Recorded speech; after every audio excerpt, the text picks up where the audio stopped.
Hello everyone, আসসালামু আলাইকুম।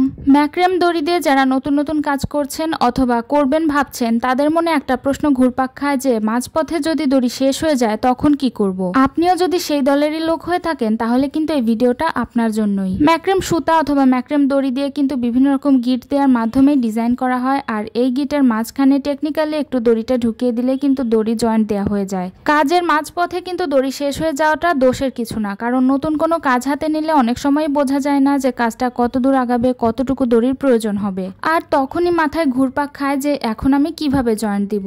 আমি এখানে বানাচ্ছিলাম একটা টিস্যু হোল্ডার, আর এটা বানানোর টিউটোরিয়াল ভিডিও আমি অনেক আগে আপলোড করে দিয়েছি। তো কোন ধরনের গিট দিয়ে আমি এটা বানিয়েছিলাম সেটা কিন্তু আমার আগের ওই ভিডিওটা দেখলেই বুঝতে পারবেন।